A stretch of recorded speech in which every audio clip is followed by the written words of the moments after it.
안녕하세요. 저는 딱 1년 전 이혼한 30대 직장인입니다.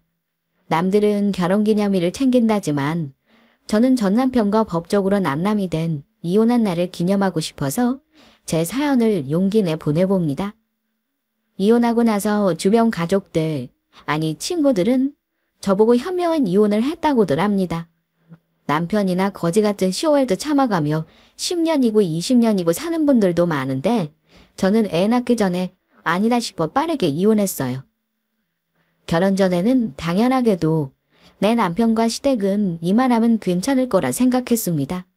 왜냐하면 결혼 준비하면서 어머니가 저에게 따로 무리한 요구를 한 적도 없었고 상견례 이후 큰 간섭을 한 것도 없었기 때문입니다. 딱 하나 문제가 있다면 바로 시댁이 가진 게 없다는 것이었습니다. 저희 친정에 비하면 시댁은 형편이 그리 좋지 않았어요. 시아버지가 퇴직하고 나서 차린 식당이 망하는 바람에 있던 집도 팔고 전세살이 하고 있다는 걸 남편에게 들었습니다. 결혼할 때 시댁 도움을 거의 못 받은 거 알고 결혼했어요. 그래도 남편이 직장이 든든했고 저 역시 직장을 다녔던지라 시댁의 경제적인 도움 못 받는 게 크게 문제될 거 없다고 생각했습니다. 어느 쪽이든 조금 더 여유 있는 쪽이 조금 더 보태면 어떠랴 하는 마음으로요. 하지만 그렇다고 저희 친정이 시댁보다 월등히 잘 사는 건 아닙니다. 친정오빠는 공무원이셨고 엄마는 어린이집 원장님이세요. 두 분 사는 집 있고 노후다 마련해 놓으셨죠. 아빠가 저랑 제 동생 앞으로 어릴 때부터 청약 고운 걸로 청약에 성공해서 저는 20대 초반부터 집이 있었습니다. 대학교 때는 부모님이 대출금을 갚아주셨지만 직장 다니면서 제가 모두 갚았고요. 아빠가 할아버지께 물려받은 재산도 꽤 되었던지라 저는 어릴 때부터 유복하게 자란 편이에요. 하고 싶은 거 다 하면서요. 그렇게 자라서인가 결혼하고 나서의 삶이 결혼 전과 너무나 달라지는 걸 받아들이기 힘들더라고요. 미리 당부드리자면 저는 시댁이 가난하거나 어렵다면 결혼을 2번, 3번 고민해보라 말씀드리고 싶습니다. 부모가 돈이 없으면 그 가난이 자식에게 어떻게든 영향이 온다는 거 제가 겪어보고 하는 말입니다. 결혼 초반에 저는 시댁을 겪으면서 알았습니다. 결혼 전 시모가 저에게 보여줬던 것들이 진짜 모습이 아니었다는 걸요. 시어머니는 제가 처음에 집에 인사하러 갔을 때도 어머니는 제게 너무나 다정한 태도로 말을 건네셨고 결혼 준비도 도움이 많이 못 준다는 걸 미안하다고 하셨는데요. 남자친구에게 들었는지 결혼할 때 신혼집은 어찌할 거냐며 넌지시 물어보신 적이 있었습니다. 한수가 그러던데 네 명의로 집이 벌써 있다며? 얘기 들었겠지만 우리가 너희 집 해줄 정도로 지금 여유가 있는 형편이 안 돼. 네 신우도 결혼한 지 얼마 안 된 거 알지? 그 애가 먼저 결혼하는 바람에 상황이 이렇게 돼서 어쩌면 좋냐? 미안한 말이지만 네 명의로 되어 있다는 집에서 너희 시작하려는 게 맞는가 해서 말이야. 혹시 그 집 놔두고 다른 집 얻으려고 하는 건 아니지? 제가 가지고 있는 아파트는 아직 세입자가 있긴 했지만 이듬해 봄쯤에 계약이 만료되는 시점이라 마침 결혼 시기와 비슷해서 겹치긴 했습니다. 원래는 그 집을 전세로 계속 주고 저희는 직장 근처로 작은 아파트나 오피스텔을 얻을 계획이었거든요. 그런데 시댁에서는 목돈을 지원해줄 만한 형편이 안 되는 듯 했습니다. 그렇다면 대출을 받고 시작해야 하는 건데 그건 또 싫더라고요. 그래서 저도 이미 고민했던 거라 어머니께 말씀을 드렸습니다. 네 어머니, 내년 봄에는 전세 계약이 끝나서요. 세입자 나가고 나면 저희가 들어가서 살면 될 것 같아요. 이미 현수 오빠랑 상의한 거니까 집 문제는 아무 걱정 안 하셔도 돼요. 뭐 그러니? 다행이구나. 내가 그것 때문에 며칠 밤을 잠을 못 잡지 뭐니. 근데 마침 현수가 집은 걱정 말라 그러면서 네가 집이 있다고 하는 거야. 네가 분양받은 그 아파트 역 근처라서 처음보다 많이 올랐다 그러던데. 정말 어쩜 그리 똑똑하게 준비를 해놓은 거니. 네 명이라는 아파트 그거 얼마인가 알아봤는데 지금 팔아도 집 두 채는 거뜬히 사겠더라. 다 저희 부모님 덕분이죠. 저 어릴 때부터 준비해 주신 거라서요. 어머니는 제가 소유한 아파트에 대해 이미 가격 조사까지 끝내놓으신 듯 했습니다. 그때는 저희 신혼집 문제 때문에 고민을 많이 하셨나 보다 했을 뿐이었는데요. 결혼하고 나서 알게 된 건데 어머니는 제가 가진 집이며 저희 친정 재산에 대해 꼼꼼히가 많으셨던 분이었습니다. 아무튼 그때는 몰랐어요. 시어머니는 눈치 보는 정도까지는 아니지만 거의 저에게 맞춰주셨고 상견례 때도 양가 어르신들 오고 가는 대화에도 문제 없었습니다. 상견례에서 결혼 날짜 잡고 결혼 준비할 때 친정엄마가 딱 한 번 속내를 내비치신 적은 있었습니다. 너희 시댁은 아무리 그래도 아들 장가 보내면서 왜 돈 한 푼도 안 쓰려고 하는 거니? 그 집의 장남이고 첫 혼사인데 너무하지 싶다. 엄마가 많은 거 바라는 거 아니야. 어차피 시댁에서 하는 만큼 우리도 맞춰줘야 하는 거니 간소하게 하면 나도 편하고 좋지. 그래도 집을 우리가 하는데 너 예물이라도 좀 마음에 드는 거 해주셨으면 좋으련만. 엄마 말에 저는 괜찮다고 했지만 엄마 심정 이해 못하는 건 아니었습니다. 엄마는 딸 시집 보내는데 이것저것 못해줘서 안달인데 시어머니는 아들 장가 보내면서 돈 없다는 말만 하시고 너희들이 다 알아서 하라는 게 속상하셨던 모양입니다. 게다가 엄마 주변 친구들 결혼하는 거 보면 제가 유난히 기우는 결혼을 하는 것 같아 마음이 편치 않다고 하시긴 했습니다. 그래도 결혼하지 말라는 말은 안 하셨어요. 저의 의사를 가장 존중하시는 분들이기 때문에 내 입에서 싫다 소리 나오는 거 아닌 이상 부모님은 자식의 삶은 스스로 책임지게 지켜봐줘야 한다는 입장이셨습니다. 자잘한 문제 빼고는 큰 걸림돌 없이 결혼을 하긴 했습니다. 그렇게 결혼하고 나서 저는 남편과 내가 둘이서만 잘 살면 되는 줄 알았어요. 그런데 결혼하고 나서부터 전혀 다른 삶이 기다리고 있더라고요. 물론 싱글일 때와 똑같이 살려고 결혼하는 건 아니니 상대방의 가족이며 생활 방식이며 적응하고 받아들이는 건 당연한 거라 생각합니다. 하지만 결혼하고 나서 그 전과 180도 달라진 어머니의 태도를 감당하는 게 점점 버거워진다는 게 문제였습니다. 처음에 시누이와 함께 저희 신혼집을 구경하러 오셨을 때의 일입니다. 저는 나름 준비한답시고 음식도 해서 어머니와 시누이에게 대접하고 싶었는데요. 어머니는 저희 집에 들어오셔서는 집을 이리저리 둘러보시고는 생각지도 못한 잔소리를 시작하셨습니다. 아무리 내가 니들 보고 알아서 하라 그랬다지만 너도 참 안목이 없어도 너무 없는 거 아니니? 아니 가구며 가전이며 한 번 살 때 좋은 거 사서 쓸 생각을 해야지. 가구가 저게 뭐야. 저런 싸구려는 이사 한 번 하고 나면 다 부서져 버리겠구나. 가구랑 가전이 하나같이 싸구려라며 혀를 쳐셨고 심지어 냉장고는 용량이 적다며 타박하시기까지 했습니다. 순간 울컥했지만 꼭 참고 사정을 말씀드렸습니다. 어머니, 혼수는 현수 오빠가 거의 장만한 거예요. 제가 여기 세입자 내보내면서 보증금 돌려주느라 돈이 많이 없었거든요. 그래서 예산에 맞추다 보니 너무 비싼 건 못 샀어요. 하지만 제 말을 들은 어머니가 순간 불쾌한 표정을 지으시며 이러는 겁니다. 그래서 우리 아들이 산 거니까 잔소리 마라 이런 거야. 우리는 해준 게 없으니 가만히 있어라 이런 뜻으로 말하는 거네.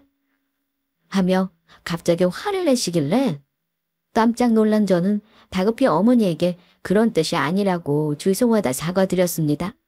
그전까지는 저에게 싫은 소리를 거의 하신 적이 없었기에 저한테는 어머니의 잔소리에 적잖이 마음이 상했습니다.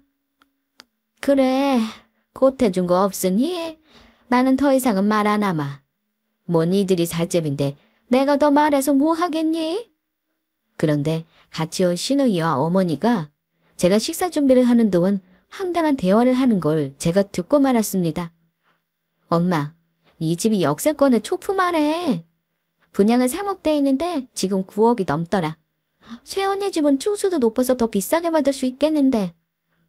어머, 처음 분양받을 때보다 3배가 넘게 오른 거네. 세상에. 너희도 한 살이라도 젊을 때 이렇게 분양이라도 받아놓을 걸 그랬다. 그렇지? 아우 엄마. 요즘은 돈 없으면 집도 못 사. 그냥 전산에 월세 살다가 돈 모아 집 사려고 해도 집값이 너무 올라버리니까 더는 못 사는 거지.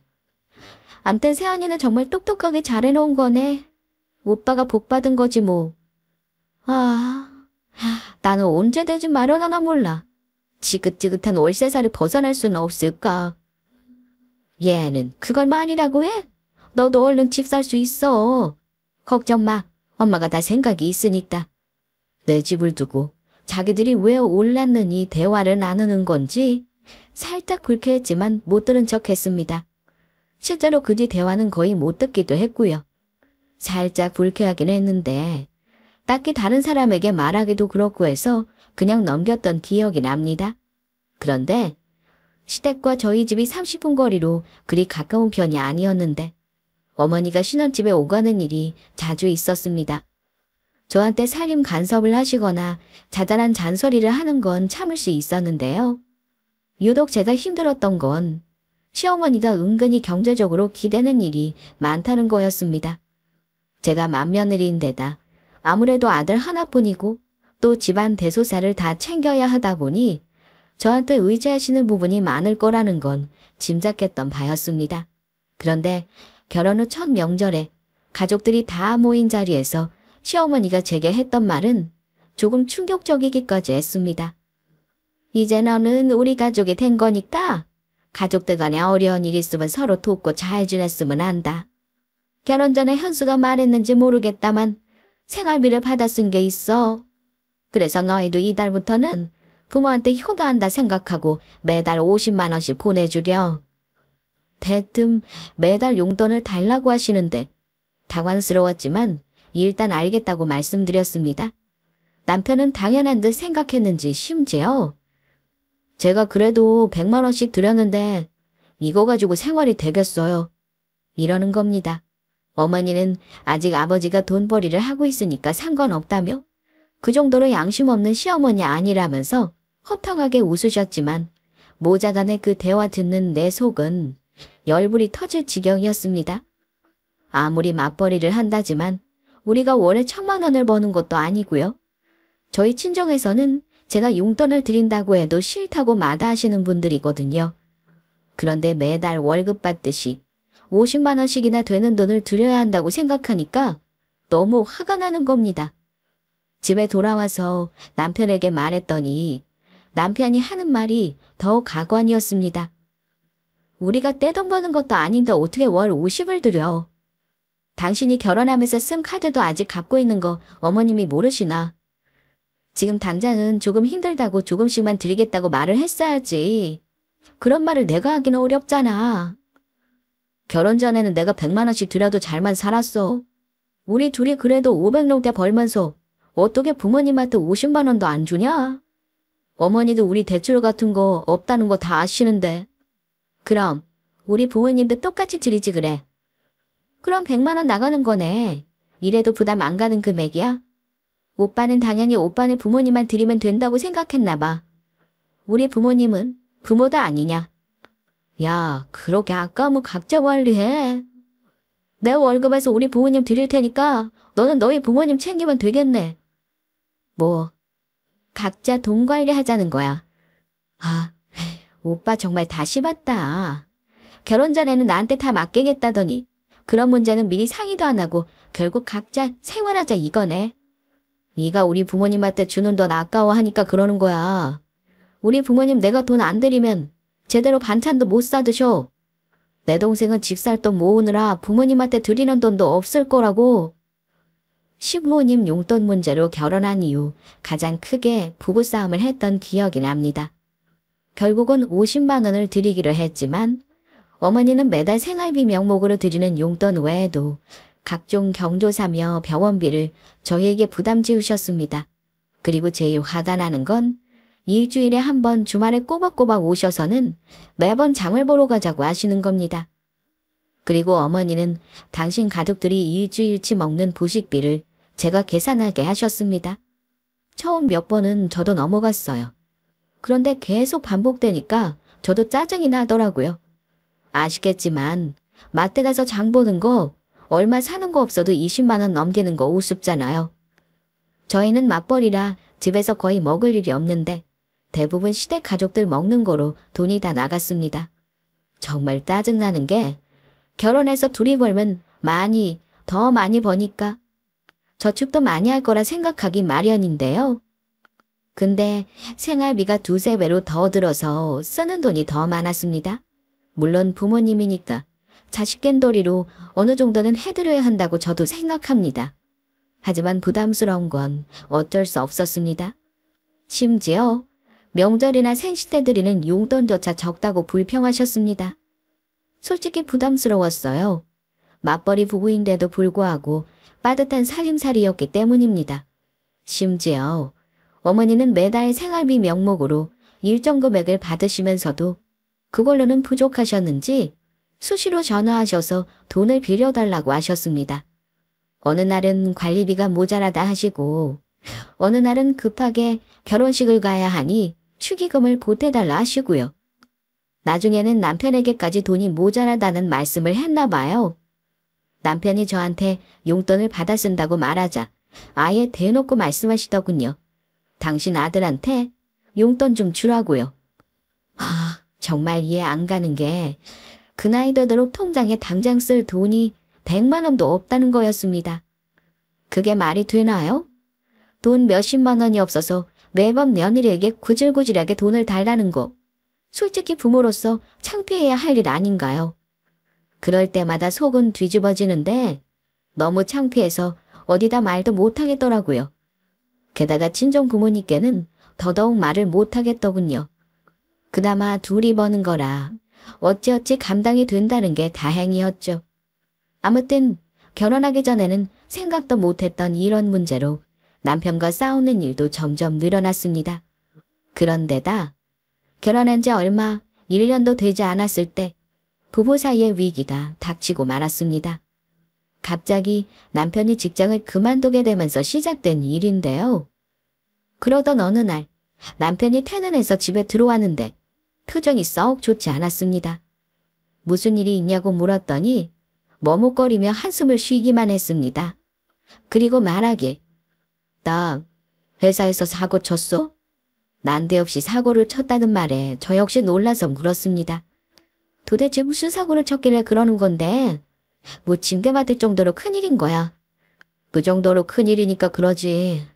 회사에 금전적으로 손해 끼치면 사장이 좋아하겠어? 나 지금 살아는 판을 걷는 기분이야. 어떻게 수습해야 할지도 모르겠다. 사람이 하는 일인데 실수할 수도 있는 거지. 그런 것도 안 봐주면 그게 무슨 회사야? 막말로 회사 돈 훔치는 것만 아니면 살릴 일 없으니까 너무 걱정하지 마. 남편은 제 말을 듣고는 별다른 말도 없이 땅이 꺼져라 한숨을 쉬었습니다. 그 후로도 몇 날 며칠을 걱정을 하더니 얼마 지나지 않아 제게 청천벽력 같은 말을 하더군요. 다니던 회사에서 해고 통보를 받았다는 겁니다. 그것도 사장님한테 직접 들은 게 아니라 인사 담당 직원으로부터 전해 들었다고 하네요. 사연은 업무상 과실이었습니다. 그제야 자초지종을 들어보니 기가 막혔습니다. 남편은 회계부서였는데 회사 돈을 가지고 몇 번 장난을 친 모양이더라고요. 처음 몇 번은 자기가 메꿔 놓았다가 나중에 거래줘야 할 돈이 비는 걸 이상하게 생각한 다른 직원이 감사부서에 남편을 신고했다는 겁니다.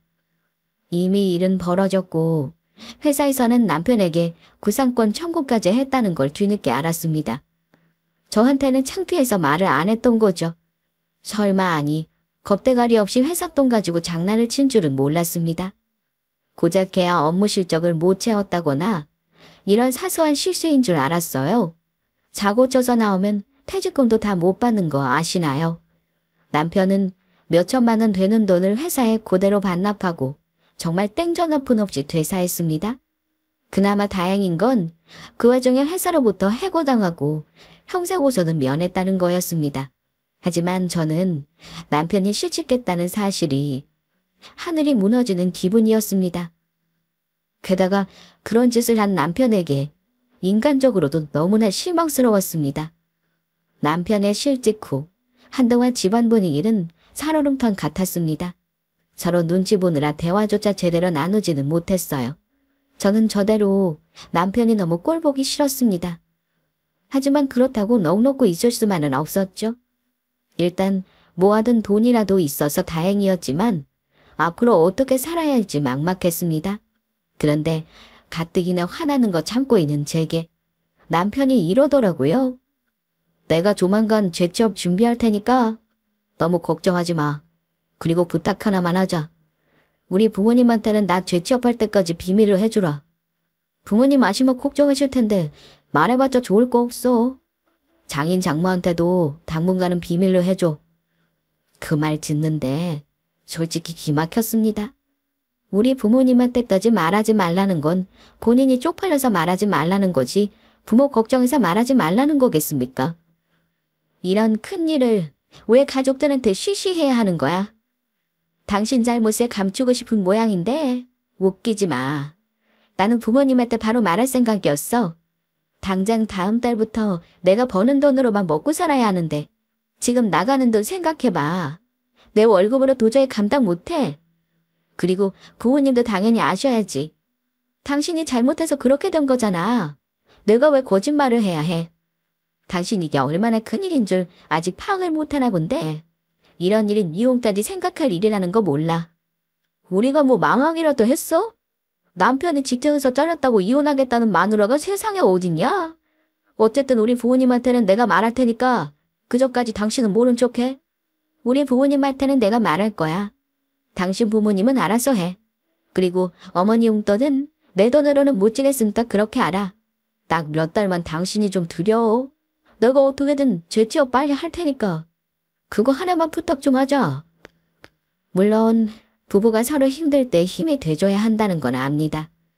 사람 힘으로 어찌할 수 없는 일로 닥친 나쁜 일이라면 어떻게든 서로 힘합쳐 헤쳐나가는 게 맞죠.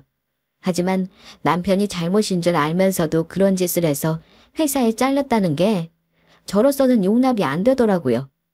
우리 부부 상황이 그런 줄도 모르고 시모는 꼬박꼬박 용돈 받을 날만 되면 돈 넣었냐며 문자를 보냈습니다. 시어머니에게 당장 우리 사정을 말하려고 했었는데 남편이 딱 몇 달만 참아달라길래 울며 겨자 먹기로 저는 용돈을 보내드릴 수밖에 없었습니다.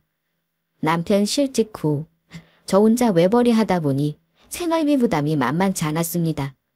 당연히 매달 용돈 챙겨드리는 것도 버거웠고요. 물론 형편이 넉넉했다면 부모님께 드리는 돈 아깝게 생각 안 하고 기꺼이 도와드렸겠지만 빠듯한 살림에 여유가 없었습니다. 상황이 이렇다 보니 자연히 친정 부모님께 의지할 수밖에 없었습니다. 나이가 든 부모가 무슨 죄인지 우리 부모님께 사이가 실직했다는 거 말하자 두 분은 충격을 받으신 듯 했습니다. 아, 치혜야. 그래 너 어쩌겠냐? 아직 젊은데 설마 너 군객이라도 하겠어? 다른데 취직할 때까지는 힘들어도 네가 조금 이해해주고 참아야지. 아, 네가 힘들어서 어쩐다니? 엄마가 돈 좀 보내줄까? 당장 힘든 건 없어. 괜찮아요, 엄마. 내가 놀았으면 큰일이겠지만 일단 나오는 월급이 있으니까 다행이지. 하, 이서방, 이 나쁜 놈이 남의 귀한 딸 데려가서는 왜 이런 마음고생을 시킨다니? 엄마가 속상해 죽겠다. 하, 혹시 엄마 도움 필요하면 말해. 알았지? 차마 부모님께 돈 얘기는 할 수 없었는데도 어찌 내 사정을 그리 잘 아시는 건지 제 통장으로 1,000만 원을 붙여주시기까지 했습니다. 당분간 급한 대로 쓸 곳 있으면 써라. 더 필요하면 말해. 네가 엄마한테 돈 달라는 말 못하는 거 엄마도 안다. 힘든 일도 시간 지나면 다 해결되는 거야. 그래도 혹시 못 견딜 정도로 너 힘들게 하는 일이 있으면 굳이 참을 필요는 없어. 알겠지? 엄마 말 들으니 눈물이 다 나더라고요. 다행히 엄마 아빠께서는 딸 자식 고생한다며 반찬이며 먹을거리며 이것저것 아낌없이 지원해 주셨습니다. 감사한 마음이야 이로 말할 수 없지만 죄송스러운 마음이 드는 건 어쩔 수 없었습니다. 게다가 그 와중에도 자기 아들이 백수가 된 줄도 모르고 눈치 없는 행동을 하는 시모와 시누이 때문에 제 속은 말이 아니었습니다. 남편은 실직 후 3달이 넘도록 아르바이트는커녕 PC방에 틀어박혀 게임만 하며 시간을 보내고 있더라고요. 남편이 미우면 시댁 식구들도 다 보기 싫은 법이라는데 정말 그렇더라고요. 밥 먹으러 오라는 것도 싫었고 반찬 갖다 주러 저희 집에 온다는 것도 너무 싫었습니다. 그러다 한 번은 어쩔 수 없이 시댁 식구들과 저녁을 먹고 있는데 집에 가려는 저를 시어머니가 붙잡으시더라고요. 예, 내가 할 말이 있어서 오늘 너희 오라고 했어. 잠깐 얘기 좀 하자꾸나. 저는 혹시 어머니가 우리 부부 사이에 안 좋은 걸 눈치채셨나 했습니다. 여참은 오늘 남편 일을 말씀드려야겠다 마음을 먹었죠. 그런데 어머니가 제게 하시는 말은 제가 전혀 예상도 못했던 내용이었습니다. 그 말 듣고 열받은 저는 그날 시댁을 완전히 뒤집어 엎어버렸죠. 너 우리 현주 월세살이 하는 거 알지? 근데 이사 갈 때가 돼서 전세를 알아보는데 전세값도 턱없이 모자라서 마음고생이 많더라. 요즘 집값은 계속 오르고 이대로 있다가는 영영 집을 못 살 것 같아서 내가 생각을 많이 해봤어. 고민 많이 하고 하는 말이니까 내 말 거역하지 말고 따라줬으면 하는구나. 뜬금없는 시누이 월세살이 얘기는 왜 하나 싶었습니다. 어리둥절한 얼굴로 앉아있는데 어머니가 하시는 말씀이 너네 아파트 말이다. 그걸 좀 팔았으면 해. 그 아파트 많이 올랐잖아. 아파트 값이라는 게 천년만년 계속 오르는 게 아니야. 엄마 생각에는 지금 이 가격이 아무래도 꼭지 같구나. 지금 파는 게 현명한 거야. 너 대출도 없다며? 그거 파면 다 돈으로 남는 거잖아. 내 명의로 된 집을 팔으라는 말에 황당했던 저는 되물었습니다. 멀쩡한 아파트를 왜 팔아요, 어머니? 그거 저희 부모님이 해주신 거고 저는 앞으로 10년간은 팔 생각 없어요. 정색하며 말하자 어머니 얼굴이 아까와는 달리 차갑게 굳는 겁니다. 내가 괜히 하는 말 아니야. 실은 네 시누이 말이야. 언제까지 월세살이 하는 거 봐야 할지 내가 마음이 힘들어서 그런다. 네 아파트 팔아서 너희는 아파트 작은 거 하나 대출 껴서 사고 네 시누이 집 사는데 돈을 좀 보태줘. 네. 제 아파트 팔아서 아가씨 집 사는 거에 보태라는 말씀이세요, 어머니? 아, 그 집 제 거예요. 제가 왜 그 집 팔아서 다른 집으로 이사를 가야 해요? 저는 싫어요. 팔 생각 없어요. 그것 때문에 얘기하자고 하신 거면 저는 더 할 말 없어요. 정말 황당하게도 제 집을 팔아서 시누이 집 사는 거에 보태달라는 말을 하는 겁니다. 시댁 근처에 사는 시누이가 이사를 가야 하는데 전세금이 부족하다는 말을 하며 이참에 집을 사는 게 좋겠다는 겁니다. 게다가 시누이 대출금 일부도 갚아달라는 어처구니없는 요구까지 하셨습니다. 아, 누가 그냥 네 돈을 마구잡이로 탈라니? 일단 보태주면 살면서 지들이 갚는다잖아. 너는 3배나 오른 아파트 파는 건데 손해보는 장사도 아니면서 가족 도와주는 일에 뭐 그리 정색을 하고 있냐. 나중에 돌려받을 수 있으니 손해보는 장사는 아닐 거다.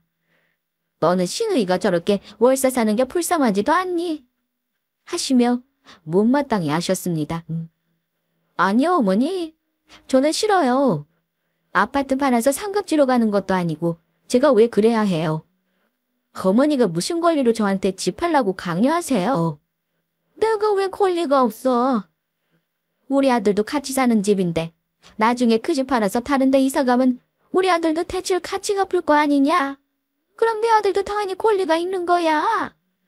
그 말 듣는데 그동안 참고 있던 화가 순간적으로 확 솟구치더라고요. 어머니, 저 결혼할 때 도와준 거 하나 없으면서 저한테 그런 요구하는 거 창피하지 않으세요? 결혼해서 1년 동안 매달 용돈에 어머니 장 보는 거 비용에 병원비까지 매번 제가 다 대드렸잖아요. 근데 제 집 따지 탐내는 거 정말 과하다는 생각이 드네요. 그만 좀 하세요. 참다 못해 맺혀있던 말을 했는데 어머니가 제 말을 듣더니 자존심이 상했던 모양입니다. 갑자기 벌떡 일어나기까지 하시며 이러는 겁니다. 아무튼 나는 분명히 말했다. 너 집 하나서 온 가족이 행복해지는 길인데 그렇게 고집 부리지 마. 정 싫다면 내 아들하고 살 이유가 있니? 우리 집 사정 나 몰라라는 며느리 나도 필요 없어. 그럴 거면 차라리 내 아들하고 이혼해라. 어머니는 아마 자기 뜻을 이룰 마지막 카드로 이혼이라는 말을 꺼내신 듯 했지만 저는 어머니 입에서 나온 이혼이란 단어를 듣자마자 옳다구나 싶었습니다. 네? 이혼이요. 그딴 거 하고 말죠. 저도 마침 이놈의 집구석에 아주 질려버렸거든요. 어머니 말대로 이혼할게요. 저도 더 이상은 못 참겠네요. 너 지금 뭐라고 앵니해? 이혼하라면서요. 어머니 말대로 이 집구석에서 며느리 노릇하는 거 사표 내겠다고요. 남편 노릇 못하는 어머니 아들 먹여 살리는 거 힘들거든요. 제가 버는 돈 이 집 갖다 바치는 것도 넌달머리 나요. 내 아들을 먹여 살린다니? 우리 아들이 너보다 돈도 잘 버는데 너를 먹여 살리는 거지. 어머니는 제가 그동안 보이지 않았던 반응을 보이자 당황한 기색이 역력했습니다. 큰 소리가 나는 게 이상했는지 그때 마침 제 남편이 어머니 방으로 들어오더라고요. 그래서 남편에게 말했습니다. 마침 잘 들어왔네. 당신이 그랬지? 당신 부모한테는 직접 말하겠다고. 지금 말해. 안 그럼 내가 그냥 확 다 풀어버릴 거니까. 그러자 남편은 우물쭈물하며 상황 파악을 하려는 듯 했습니다. 너 지금 시대에서 이게 무슨 버르장머리니? 얘 현수야. 내가 얘한테 너희 집 좀 팔아서 네 동생 사는 집 그 보태달라고 했다. 그게 무슨 큰 잘못이라도 된다니. 엄마가 그냥 탈나는 것도 아닌데 그냥 펄쩍 뛰면서 싫다고 안 온구나. 네 집사람 좀 데려가서 말 좀 잘해봐. 아이고 엄마. 저한테 미리 귀뜸이라도 해주시지. 이 사람한테 그런 얘기를 왜 해요? 너도 네 마누라랑 같은 생각인 거냐? 어머니가 노발대발 하길래 제가 그랬습니다. 당신 어머니한테 말 안 하겠다는 거야. 좋아. 그럼 내가 할게. 어머니 아까 이혼하라고 하셨잖아요. 저 인간이랑 이혼하려고요. 저는 집에서 놀고 먹는 사람, 눈 감아줄 만한 대인배가 아니라서요. 어머니 잘난 아들 회사에서 사고치고 잘렸거든요. 지금 제가 먹여 살리고 있고요. 어머니는 그것도 모르고 그동안 저한테 어쩜 그렇게 돈을 알뜰히 받아가셨어요. 제가 그때마다 얼마나 속이 뒤집어졌는 줄 아세요. 어떻게든 이 인간 주 취업할 때까지는 참아보려고 했는데 안 되겠네요. 저한테 함부로 집까지 팔라고 한 건 정말 못 참겠어요. 어머니가 이혼하라고 한 거니 저는 그렇게 하려고요. 당신 아들이 실직했다는 말을 듣더니 어머니는 갑자기 자리에 주저앉으셨습니다. 대체 이게 무슨 말이냐. 현수라 말해봐. 그게 사실이야. 왜 엄마. 내가 저 취업하고 나서 말씀드리려고 했어요. 죄송해요. 사정이 좀 있었어요. 그 좋은 직장을 왜 관둬? 너 아주 패가 풀렸구나. 어머니는 심지어 아들이 제 발로 직장을 관둔 걸로 오해하시길래 제가 확실히 알려드렸습니다. 이 사람이 제 발로 사표 내고 나왔으면 퇴직금이라도 받았겠죠. 이 사람 회사 돈 가지고 장난치다가 잘렸어요. 그나마 사장님이 좋은 분이라 돈 반납만 받고 고소 면한 거라고요. 어머니 아들이 뭔 줄 아세요? 도둑놈이에요, 도둑놈. 어머니는 쓰러지는 신용을 내며 남편에게 기대더군요. 남편은 거의 울 듯한 얼굴이었습니다. 내 입으로 직접 말할 때까지 좀 기다려달라고 했는데 그걸 못 참고 이렇게 사달을 내냐? 하며 제게 원망의 말을 하길래 제가 그랬습니다. 너 같으면 네 명의 아파트 팔아서 처갓집 식구 집 사달라고 하면 네 알겠습니다 하고 사주겠어. 정말 당신의 식구 질린다. 어머니가 집 안 팔 거면 당신이랑 이혼하래. 너 당신이랑 이혼할 거야? 아예 여기 온 김에 오늘부터 당신은 여기 있어라. 내 집에 들어올 생각하지 마. 비만 바꿔버릴 거니까. 제가 사납게 쏘아붙이자 그제야 어머니는 조금 수그러든 태도로 제게 말했습니다. 그건 내가 홧김에 한 말이야. 안 팔면 그만이지 뭘 이혼까지 한다고 그러냐. 어지간히 해라. 이러시길래 어머니나 어지간히 하세요. 말 한 번 뱉으면 주워 담기 힘들다는 거 아셔야죠. 이혼 소송에서 탈탈 털리기 싫으면 협의 이혼하라고 아들한테 얘기나 잘하세요. 저는 마지막으로 그 집 식구들에게 쏘아붙이고 나와버렸습니다. 그날이 이혼 전 시댁에 간 마지막 날이 되었네요. 남편은 제가 허투루 하는 말이 아니라는 걸 알았나 봐요. 정말로 그날 집에 안 들어오더라고요. 제가 이혼까지 통보하고 나왔으니 자기네끼리 착당 모의를 하겠구나 했습니다. 저는 친정엄마에게 그동안의 일을 얘기했습니다. 남편의 실직 사실을 듣고서도 이혼하라는 말보다는 잘 이겨내라는 말을 하셨던 분이었습니다. 그런데 시모가 집을 팔아 신우의 집을 사는데 보태달라고 했다는 말을 하자 엄마는 노발대발하면서 당장 헤어지라고 하더군요. 미친 노인네가 노망이 난 거니? 원, 너희 그러면 곱게 늙어야지. 자식께 도움은 주지는 못할 망정 며느리한테 집을 팔라고 해. 아, 얘 안 되겠다. 너 이혼해. 지금 이혼해도 너 손해볼 거 없어. 네가 애가 있어 뭐가 있어. 당장 때려치우고 친정으로 들어와. 엄마, 안 그래도 어머니가 집 안 팔 거면 이혼하라고 하더라. 그래서 알겠다고 당신 아들이랑 이혼하겠다고 써붙이고 나왔어. 이혼할 거야 엄마. 나도 그동안 너무 속 터졌는데 이혼 마음 먹고 나니까 얼른 하고 싶어. 내가 뭐하고 다 참고 살았나 모르겠어. 아, 그 노인네가 집 안 팔면 이혼하라 그러던. 진짜 살다 그렇게 고약스러운 시어머니는 듣도 보도 못했다. 네가 알아서 하겠지만 엄마는 빨리 이혼했으면 한다. 소송하면 엄마가 비용 도와줄 테니까 걱정 말고 해. 엄마는 이혼 소송을 해서라도 그 집 며느리로는 잊지 말라고 하셨습니다. 저도 소송까지 생각했고요. 며칠간 이혼 절차에 대해 이것저것 알아봤는데 코빼기도 안 비치던 인간이 전화를 해서 그러는 겁니다. 내가 어머니한테는 잘 말씀드렸어. 당신 나랑 정말 이혼할 건 아니지? 그러길래 이혼하겠다는 생각은 변함없어. 우리 부모님이 다 아셨고 당장 이혼하래. 안 그러면 당신의 집안 다 뒤엎는다고 하셨어. 소송에서 나한테 위자료까지 주고 끝낼지 협의 이혼으로 둘이 적당히 헤어질지 당신이 선택해. 그러자 한참을 생각하는 듯 하더니 하는 말이 조용히 갈라서자고 하는 겁니다. 정 그러겠다면 당신이 원하는 대로 해. 혹시 그럼 내가 결혼할 때 보탠 돈은 줄 수 있니? 이렇게 쪼잔한 말을 하길래 집에 있는 가구랑 가전 나는 필요 없으니까 당신이 다 팔아서 살림에 보태라. 당신이 보탠 건 그것뿐이잖아. 나도 결혼하면서 쓴 돈 손해본 거 많아. 계산적으로 나온다면 나도 철저히 계산해 줘봐. 한숨을 푹 쉬던 남편 놈은 전화를 끊어버리더라고요. 저는 협의 이혼으로 마음을 굳혔습니다. 어차피 소송해봐야 비용도 들고 혼인기간도 짧아서 위자료도 많지 않을 것 같아서요. 다행히 그 인간이 이혼 못하겠다고 버티지 않는 게 다행이었죠. 그 후 이혼할 때까지 시어머니며 신우전화는 모조리 받지 않았습니다. 남편을 따로 만나 이혼 서류 도장 받았고요. 법원에서 서류 내려갈 때 한 번 봤는데 아이가 없으니까 숙려기간도 짧더라고요. 나눌 재산도 없었기에 저희 부부는 그야말로 초스피드로 이혼한 셈입니다. 신혼집은 남편 집 다 빼서 시댁으로 보내버렸고 저는 그 집 비우고 친정으로 와버렸어요.